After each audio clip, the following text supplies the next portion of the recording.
नमस्कार दोस्तों, कैसे हैं आप लोग। उम्मीद करती हूँ आप लोग बहुत अच्छे होंगे। दोस्तों, मेरा नाम प्रिया शर्मा है और जैसा कि आप जानते हैं मैं रोज़ एक नई कहानी के साथ आपसे मिलने आती हूँ। आज फिर एक नई कहानी लेके मैं आपसे मिलने आई हूँ। तो दोस्तों, मेरी कहानी को बहुत सारा प्यार दीजिएगा, लाइक कीजिएगा, व्यू कीजिएगा और मेरी कहानी को अंत तक ज़रूर देखिएगा। और मेरी कहानी आपको कैसी लगी ये मुझे कमेंट सेक्शन में आकर ज़रूर बताइएगा। तो दोस्तों, मैं अपनी कहानी शुरू कर रही हूँ। हाँ, उससे पहले आप मेरे चैनल को अगर अभी तक सब्सक्राइब नहीं किए तो प्लीज़ मेरे चैनल को सब्सक्राइब भी कर दीजिएगा, ताकि मैं जो भी कहानी लेकर आऊँ रोज़ आप सुन सकें। तो दोस्तों, मैं अपनी कहानी शुरू करती हूँ। दोस्तों, जैसा कि आप जानते हैं कि अभी का जो टाइम चल रहा है, इसको लोग अलग अलग नामों से बुलाते हैं। कोई कहता है कलयुग है, कोई कहता है भट युग है, कोई कहता है मतलबी युग है। ये बात तो आपको भी पता है कि ये जो युग चल रहा है ये तो मतलबी लोगों का ही ज़माना है। आज के टाइम में लोग साथ कम और ज्ञान ज़्यादा देते हैं। तो दोस्तों, मैं अपनी कहानी शुरू कर रही हूँ। मेरी कहानी को ध्यान से सुनिएगा कि लोग कैसे होते हैं आजकल। तो दोस्तों, मेरी कहानी ऐसी है कि ये मेरी कहानी जो है एक चिड़िया की है। एक चिड़िया गुस्से में आया और समुद्र से अपने के किनारे बैठकर और अपने चोंच से पानी निकाल के समुद्र से निकालता था और बाहर फेंकता था, समुद्र से निकालता था और बाहर फेंकता था। अपने चोंच से ऐसे ही कर रहा था। उसको देख के वहाँ दूसरे चिड़िया लोग आए और उससे बोले, अरे पागल हो गए हो क्या, ये क्या कर रहे हो। वो बोला कि नहीं, आज इस समुद्र को हम सुखा देंगे, क्योंकि इस समुद्र ये जो समुद्र है इसने मेरा बच्चा खा गया। मेरा बच्चा खा गया, मतलब मेरा बच्चा इसमें डूब के मर गया। सब लोग उसके बुद्धि पे हंसने लगे।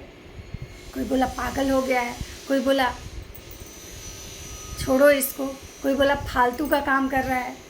जिसकी जैसी सोच थी सबने वैसे प्रतिक्रिया दी, लेकिन वो अपना काम करने लगा। एक इंसान आया और उसको बोला, रुक जाओ भाई, तुम्हारे करने से समुद्र नहीं सूख सकता है। चिड़िया बहुत गुस्से में आ गया और गुस्सा के बोला, सुनो, अगर करना है तो मेरी मदद करो, ज्ञान मत दो। चिड़िया सोचा, अच्छा ठीक है भाई, मतलब वो भी उसकी मदद करने। इसी तरह से उसको देखते देखते एक चिड़िया के बाद दो चिड़िया के बाद 10 चिड़िया, 10 से 1000, 1000 से 100 और 100 से मतलब अनगिनत चिड़िया, असंख्य चिड़िया जो थी, पूरा चिड़िया का जितना भी समूह था सब आके समुद्र में वैसे ही करने लगा। सब चोंच से पानी निकालता और समुद्र के बाहर फेंकता। चोंच से जब भी कोई नया चिड़िया आता पूछता ये क्या कर रहे हो, तो उसको भी वही बात बताता कि सुनो, देना है तो साथ दो, ज्ञान मत दो। सब ऐसे ये बात फैलते फैलते जो चिड़िया के, जो पक्षी के राजा गरुड़ जी हैं, उनके पास गई कि ऐसा ऐसा हो रहा है। तो उनको भी लगा, अरे भाई ये मेरे समाज का बात है, तो इसमें मुझे भी मतलब मदद करनी चाहिए। तो वो बोले कि अपने मतलब विष्णु भगवान को बोले कि महाराज ऐसा है कि मैं भी जा रहा हूँ उस चिड़िया की मदद करने। भगवान बोले, गरुड़ जी आप पागल हो गए हैं क्या, आपके करने से वो समुद्र सूख जाएगा क्या। गरुड़ जी भी बहुत गुस्से में आके भगवान विष्णु को बोले, भगवान अगर देना है तो साथ दीजिए, ज्ञान मत दीजिए। भगवान को भी थोड़ा सा ये लगा, भाई गरुड़ जी उनके मतलब ये हैं। भगवान को भी सुन के लगा, अब तो बात भगवान पे आ गई थी। भगवान भी वहाँ पहुँच गए। जब समुद्र के किनारे भगवान पहुँचे तो समुद्र देख के भगवान को डर गया, क्योंकि उसको पता था कि अब तो हम सूख ही जाएंगे। तो समुद्र डर के मारे उस चिड़िया का बच्चा उसको वापस लौटा दिया। तो दोस्तों, मेरी कहानी आपको ये इससे सुन के ये तो ज़रूर समझ में आ गया होगा कि अगर हम एक दूसरे का अगर साथ दें तो कोई भी चीज़ दुनिया में नामुमकिन नहीं होगी। कोई भी इंसान हार नहीं सकता है। अगर हम एक दूसरे की मदद करने लगें, अगर एक दूसरे को सपोर्ट करें, तो हारा हुआ इंसान भी जीत सकता है।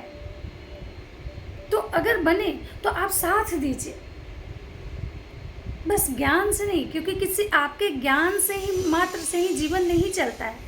हाँ, साथ देने का मतलब ये भी नहीं है कि आप उसके साथ बगल में बैठ के ही उसका साथ दीजिए, नहीं, कहीं से भी किसी भी तरह से आप जितना कर सकते हैं, छोटा सा प्रयास, आपका एक छोटा सा प्रयास किसी के लिए बहुत बड़ा लाभ हो सकता है। तो आप एक छोटा सा ही प्रयास कीजिए, एक छोटा सा ही मतलब आप अपना एफर्ट लगाइए, एक छोटी सी मदद कीजिए। हो सकता है कि चिड़िया के बच्चे की तरह किसी का उजड़ा हुआ घर भी बस जाए, किसी के टूटे रिश्ते वापस मिल सकते हैं, कोई अपनी गरीबी से बाहर आ सकता है, कोई इंसान जो हॉस्पिटल के बेड पे दम तोड़ने, एक ब्लड की वजह से दम तोड़ देता है, एक पैसे की वजह से मर जाता है, हो सकता है आपके एक छोटे से प्रयास से किसी का घर बच जाए, किसी की ज़िंदगी बच जाए। तो दोस्तों, मेरी कहानी आपको समझ में आ गई होगी कि बस साथ देना है, ज्ञान नहीं देना है। अब आज मैं इस सबने का मेरी कहानी आपको कैसी लगी, आपको कमेंट सेक्शन में आके मुझे ज़रूर बताइएगा और कोशिश कीजिएगा कि मुझे बताने से ज़्यादा बेहतर होगा कि आप भी किसी का साथ दीजिए, बस ज्ञान मत दीजिए। राधे राधे दोस्तों।